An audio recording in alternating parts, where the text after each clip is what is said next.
Today on Properties, we start with the news of Namibian athletes who received houses without electricity or title deeds. Now, Namibian sprinting sensation Christine Boma and Beatrice Masilingi on Monday received the keys to their donated 3-bedroom houses in Rundu. However, the properties they should have been calling home are still without electricity. Meanwhile, the land on which the houses stand has yet to be transferred to their names. At a handover event that took place in Rundu's Kaisosi location, Namibian Sun observed bare electrical wiring inside the homes, and it was confirmed that electricity has not been installed in any of the houses. The houses were constructed through a partnership between MTC, Nedbank, and other stakeholders who funded the project to the tune of over 1 million Namibian dollars. With regards to electricity installation, the responsibility fell on NORAD, which was part of those who pledged support for the athletes.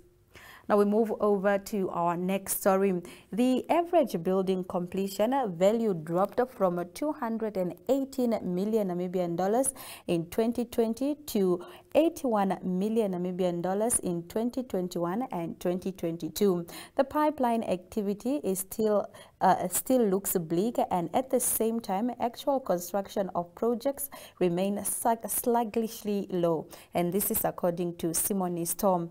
Building plan data from both Windhoek and Swakopmund show a slight uptick on a monthly basis in plans being approved during February 2023, however, decreasing by 24.4% year-on-year in Windhoek and down 12.5% year-on-year in Swakopmund. Now, in our next story, the city of Windhoek has approved 167 building in plans in February, a 111.4% month-on-month increase from January's low base of 79 approvals, according to the IJG Securities. In monetary terms, the approvals were valued at 72.7 million Namibian dollars, a 229.0% month-on-month increase from January's dismissal, 22.1 million Namibian dollars. Year to date, 246 building plans worth 94.8 million Namibian dollars have got the nod, a decrease in 37.7% year-on-year and down 66. Now, additions to properties were made up the largest portion of building plans approvals in terms of both number and value of the approvals. We'll be right back shortly after the break. Stay with Properties.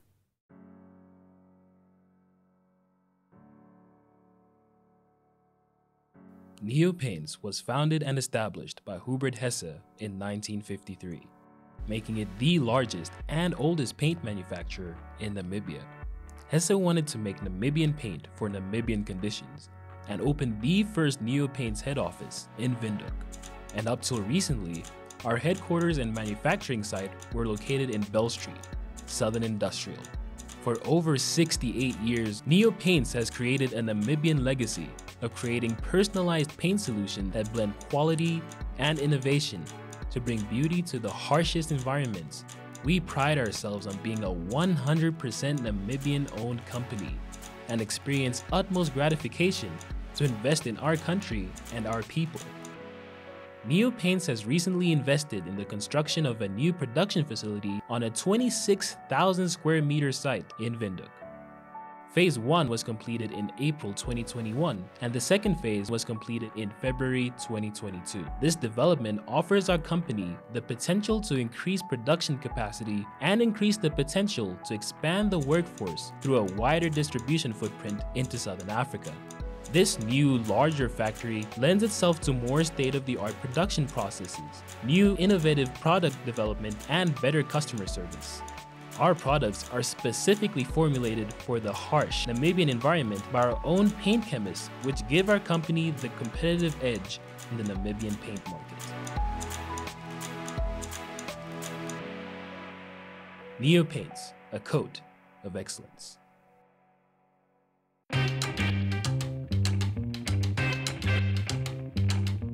my darlings, we have arrived at our destination. Let's check in. They say that a guest will never forget a host who treated them kindly. Now, I'm so excited to be chatting with Miss Hambuda. She's the host of this fantastic Airbnb where we are broadcasting from today. Hey, how are you? I'm very well. How are you, ma'am? I'm fantastic. Please tell us about why you decided to become a host. I think with my over 10 years experience as a real estate agent and a little bit of experience in hospitality, I think it was a natural progression to become an Airbnb host. All right, what do you love the most about, hosting people? Are you born a, host? Or? I think I love people. I love interacting with people, meeting new people. So this gives a perfect opportunity to meet so many people from so many different countries. All right, I love that you spoke about, people. I want to ask you then, how many people have you hosted in this particular Airbnb so far? And also, what are some of the countries where they come from? I've hosted people from Togo, Nigeria, China, and our local Namibians in this particular Airbnb. What are your favorite type of clients? Do you like international clients, local clients? Which ones? Our local clients who take staycations within their own town. But then international clients, definitely, because they teach you something new about their culture. Yeah. Yes, something like that. Yeah. All right. What does it mean to be a super host? To be a super host, you meet and exceed your guests' expectations. Yeah. Be a good super host, you are reliable and you're really responsive to their questions and their needs at any given time. Because it's a 24-hour job, actually. So do you also then live with your guests, or you just come in, you check in, you go out? We check in our guests, and then they're allowed to communicate with you if they have any additional needs that come up during their stay. All right, so let me understand this. You've hosted a lot of people, right? Yeah. So then what is that one thing that all clients want from an Airbnb? What are the needs of clients when it comes to Airbnbs? Are they looking for something more relaxed, something, luxurious? What are their needs? A lot of people are leaving their homes for an extended period, and when they come to another country, they like that homely feeling. Yes. To know also that they are safe and that you are there, no matter what may come up. And since most are traveling for business, they would need dedicated workstations and washer and dryer facilities so they can do their own laundry. Neo Paints has established a 67-year Namibian legacy, creating personalized paint solutions that blend quality and innovation for the Namibian people. We pride ourselves in being a 100% Namibian-owned company, investing in our country and our people by employing and empowering true Namibians. With every brushstroke, Neo Paints commits to our quality guarantee and always delivering a coat of excellence. At Neo Paints, we always stay true to our country. We are as Namibian as you.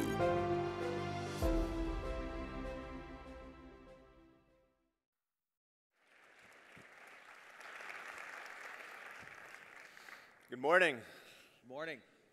I titled this presentation today, Be a Serial Entrepreneur. That's cereal with a C, for like breakfast cereal. I'll explain that in about 15 minutes. What you should know, though, that be a serial entrepreneur is a core value at Airbnb.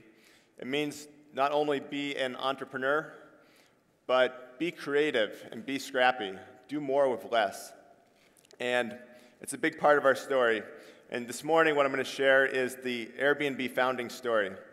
There's three of us that started this company together.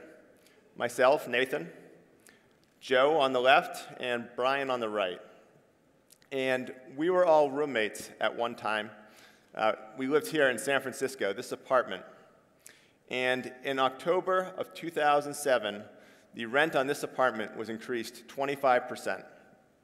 And I and another roommate decided we had had enough and I was moving out. So Brian, who was not yet living in the apartment, he was in Los Angeles. Joe called Brian and said, why don't you come to San Francisco to be an entrepreneur? So Brian quit his job in Los Angeles, drove to San Francisco, and upon arrival was told that the rent would be $1,150. But Brian only had $1,000 in his bank account and had just quit his job. So he had a math problem. So the two of them are both designers, and it just so happened that there was a design conference that was coming to San Francisco the following weekend. And they got the idea to rent out one of the extra bedrooms as a bed and breakfast. Well, there was no bed in this bedroom, but Joe had an airbed in the closet. So instead of calling it a bed and breakfast, they called it an airbed and breakfast. And they created a really simple web page using WordPress, just a blog, to put up an advertisement. They wrote to a number of local bloggers who gave them links, and within a day, they had 3 people who wanted to stay with them. There was a 35-year-old woman from Boston, a father of 4 from Utah, and a man from India. And that weekend, they made not only $1,000, but they showed their guests around the city, and they all went to the conference together and made wonderful friendships. So much so that the man from India invited them to his wedding 2 years later. And so, fast forward a couple months, it's now January 2008, and I had just quit my job, and the 3 of us decided we wanted to start a company together.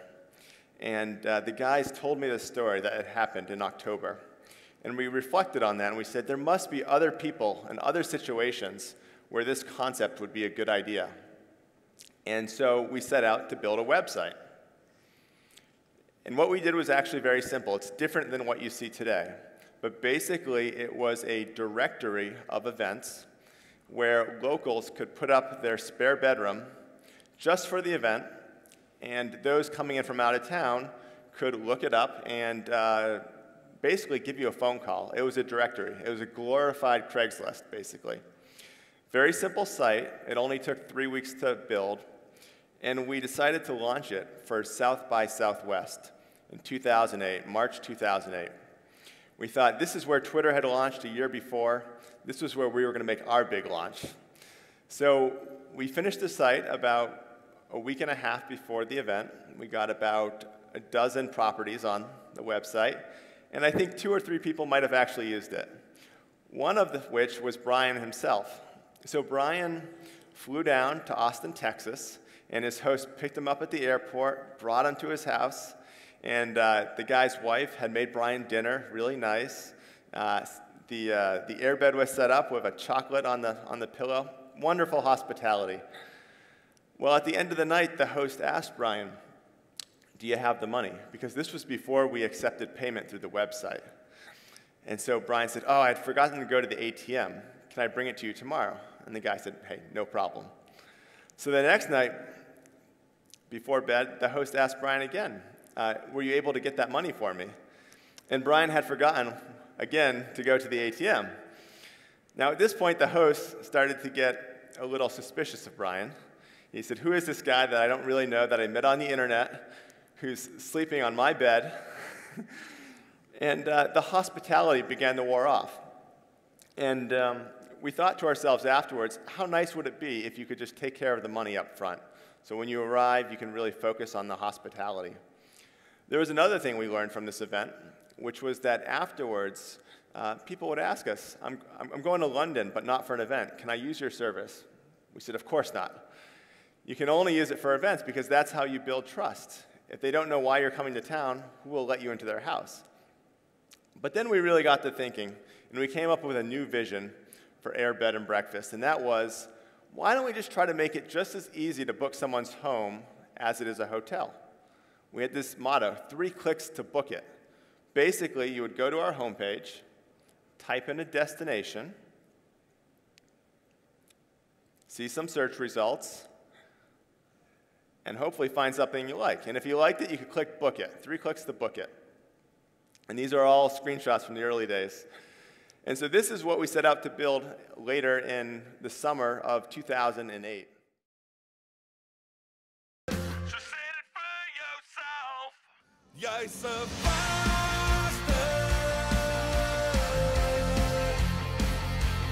Jij nog zoveel om te geven. Jij is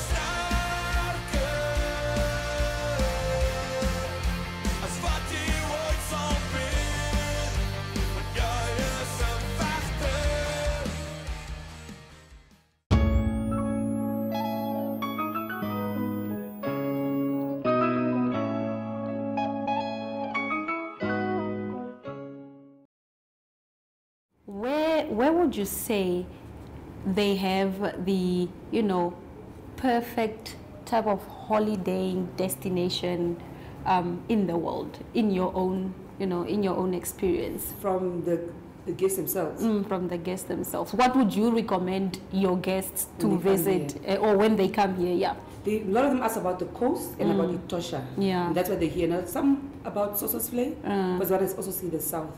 So everyone comes with their own perception of what Namibia actually is. Where can we get your work on social media? Where can we find you? We have a link at Airbnb/51 on Lazarus. Yeah. And you can find it on or just on the app itself if you're connected.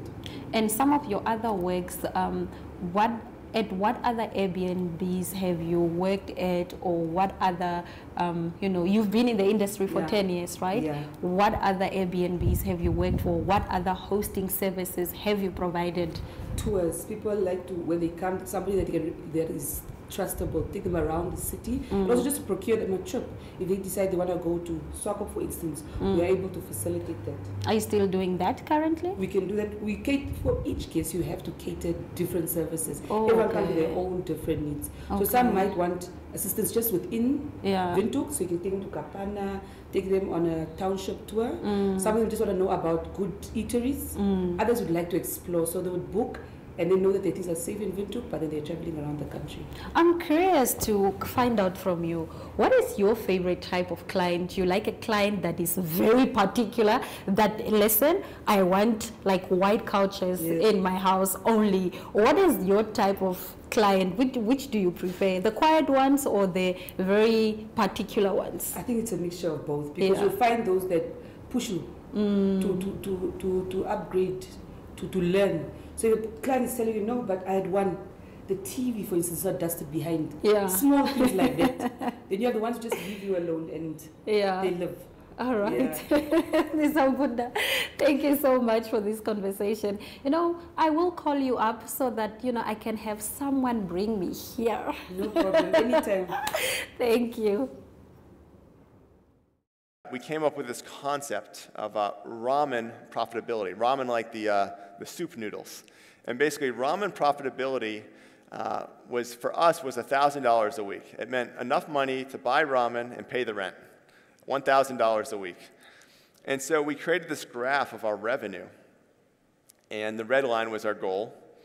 And we would update it every week. And we posted it all over the apartment. It was over the fireplace, and it was right in the middle of the mirror in the bathroom. So you couldn't get away from this thing. It kept us hyper-focused on what we were trying to do.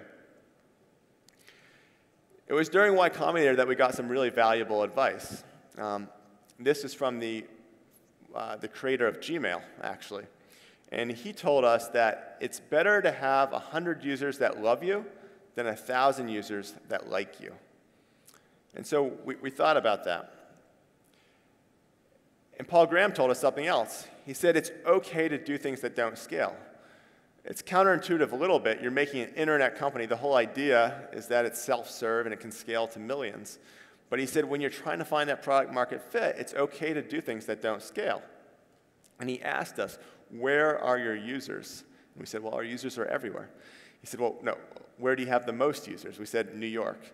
He said, go to New York and meet all your users. Which, again, was counterintuitive because we had no money. How were we going to buy plane tickets and do all this? He said, figure it out.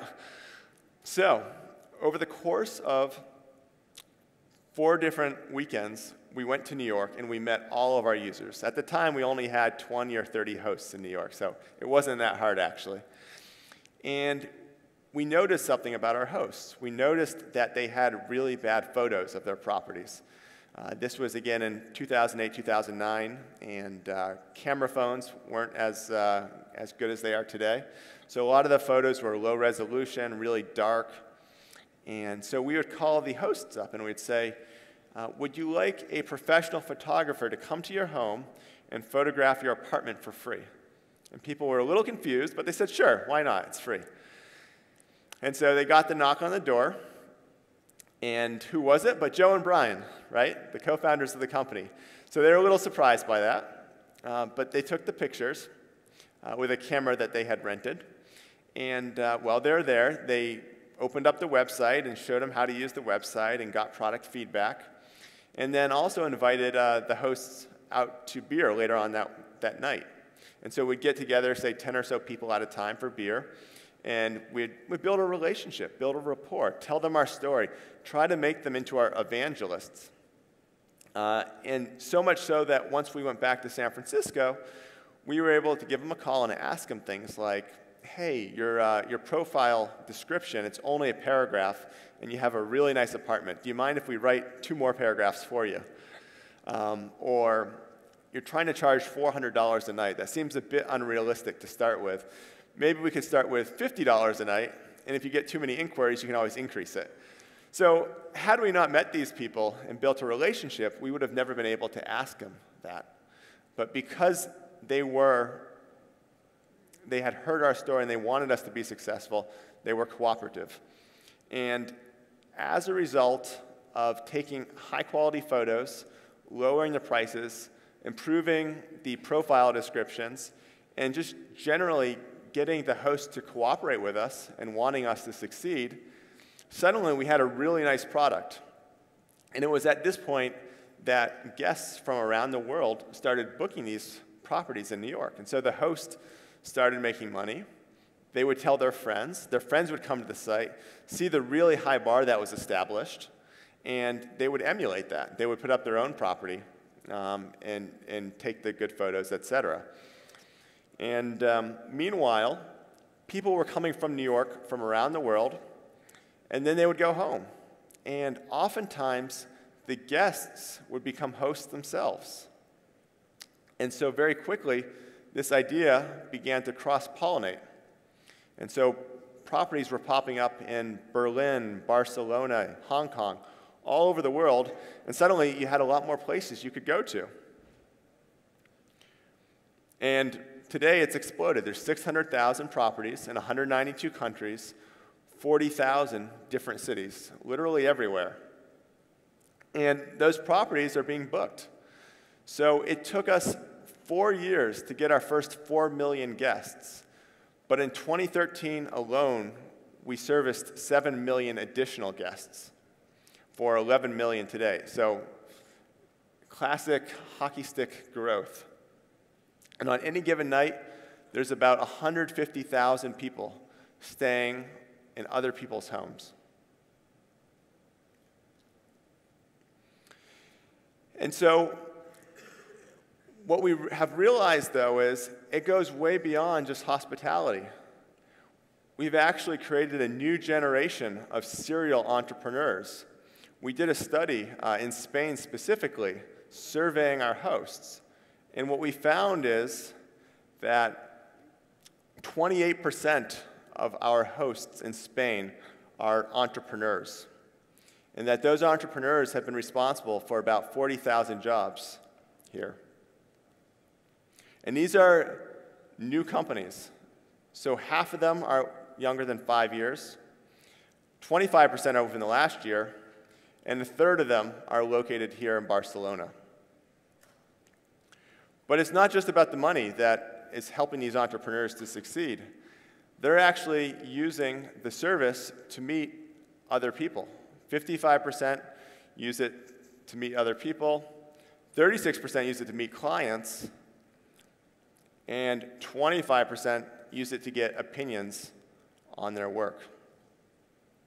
And so with that in mind, we partnered with the event here today, 4 years from now.